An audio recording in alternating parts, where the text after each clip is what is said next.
Haleluya, puji Tuhan. Tuhan Yesus baik. Kembali bersama Yesus Kuatku.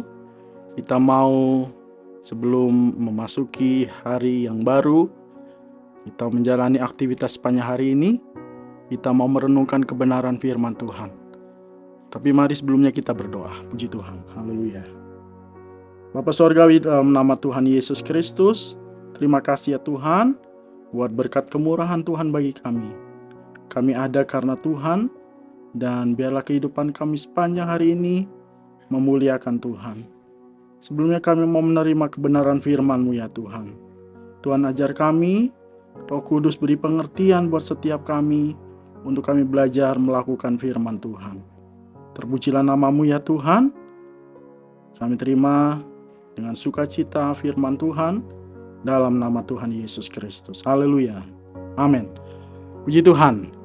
Bapak Ibu Saudara yang terkasih dalam kasih Tuhan Yesus Kristus, renungan pagi hari ini berjudul Sukacita Keselamatan, yang terambil di dalam 1 Petrus 1 ayat 8. Demikian firman Tuhan. Sekalipun kamu belum pernah melihat Dia, namun kamu mengasihinya. Kamu percaya kepada Dia, sekalipun kamu sekarang tidak melihatnya. Kamu bergembira karena sukacita yang mulia dan yang tidak terkatakan. Haleluya, puji Tuhan. Bapak Ibu Saudara yang terkasih dalam kasih Tuhan Yesus Kristus, berbicara tentang keselamatan, kita tahu bersama bahwa mujizat terbesar dalam kehidupan kita adalah keselamatan.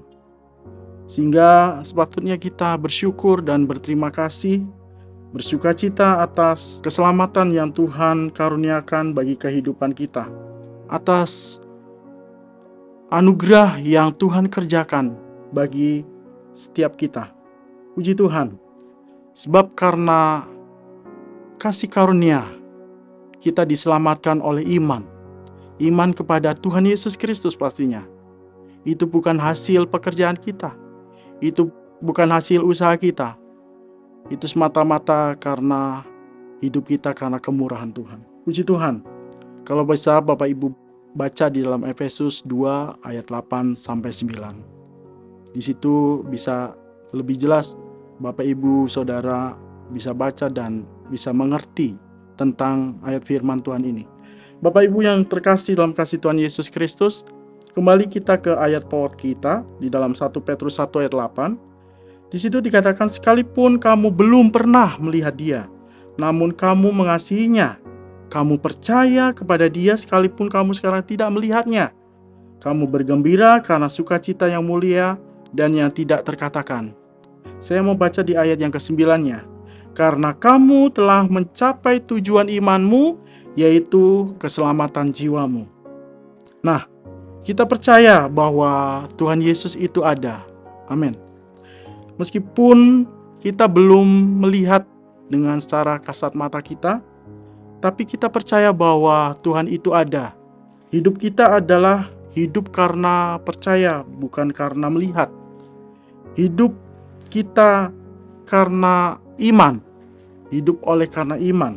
Iman kepada Tuhan Yesus Kristus pastinya. Sehingga dikatakan kita berbahagia, setiap kita yang tidak melihat namun percaya. Diberkati setiap kita yang beriman kepada Tuhan Yesus Kristus. Dalam arti lain kita bersukacita karena iman kita kepada Tuhan Yesus Kristus. Kita berbahagia, kita diberkati dan kita bersukacita. Bukan saja sukacita yang kita alami saat ini, bahkan sukacita yang diberhadapkan dalam kehidupan kita, karena musim kehidupan kita silih berganti, baik suka duka. Tapi dalam menghadapi kehidupan ini, Tuhan mau untuk kita senantiasa bersukacita dalam segala hal. Tapi juga sukacita yang Tuhan berikan bagi setiap kita, dikatakan sukacita yang sesungguhnya, sukacita yang mulia yang tidak bisa diungkapkan dengan kata-kata. Dan sukacita itu pastinya kehidupan kita bersama dengan Tuhan selama-lamanya. Tapi Bapak Ibu Saudara yang kasih dalam kasih Tuhan Yesus Kristus, untuk kita mencapai itu, Kita dituntut untuk bukan hanya sekedar percaya, tapi di dalam kata percaya ini ada kata taat dan setia di dalamnya. Sehingga sebagai anak-anak Tuhan kita dituntut untuk taat dan setia kepada Tuhan. Dan juga kita menjadi pribadi yang bersukacita di dalam Tuhan.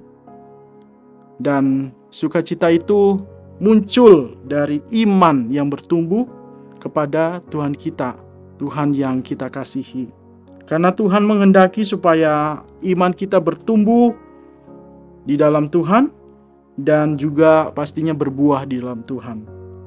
Yaitu bertumbuh di dalam kasih karunia dan bertumbuh di dalam pengenalan yang dalam di dalam Tuhan Yesus Kristus. Adanya pertumbuhan iman sehingga sukacita itu mengalir dalam kehidupan kita sehari-hari. Hati kita dipenuhi dengan sukacita yang melimpah karena Tuhan ada bagi setiap kita. Karena sukacita Tuhan, sukacita dari Tuhan yaitu sukacita keselamatan itu adalah kekuatan kita. Jadi Bapak Ibu Saudara yang terkasih dalam kasih Tuhan Yesus Kristus, bersukacitalah di dalam Tuhan, bermegahlah di dalam Tuhan. Saya tutup kesimpulan renungan firman Tuhan hari ini dalam Yeremia 9 ayat 23 sampai 24. Di situ dikatakan, beginilah firman Tuhan, janganlah orang bijaksana bermegah karena kebijaksanaannya, janganlah orang kuat bermegah karena kekuatannya, janganlah orang kaya bermegah karena kekayaannya, tetapi siapa yang mau bermegah, baiklah bermegah karena yang berikut, bahwa ia memahami dan mengenal aku, bahwa akulah Tuhan yang menunjukkan kasih setia, keadilan, dan kebenaran di bumi. Sungguh, semuanya itu kusukai, demikianlah firman Tuhan. Amin, puji Tuhan. Mari kita berdoa, haleluya. Terima kasih buat kebenaran firman-Mu ya Tuhan, yang mengingatkan kami hari ini untuk kami selalu bersukacita di dalam Tuhan. Tuhan tolong kami, Roh Kudus tolong beri pengertian, supaya kami boleh melakukan kebenaran firman-Mu. Dan sepanjang kehidupan kami hari ini pun ada dalam rencana Tuhan, ada dalam kehendak Tuhan yang dinyatakan buat kehidupan kami. Terpujilah nama-Mu ya Tuhan kekal selama-lamanya. Ampunilah ya kan kami, dan kami sudah berdoa mengucap syukur dalam nama Tuhan Yesus Kristus. Haleluya. Amin. Bersama Yesus, aku kuat.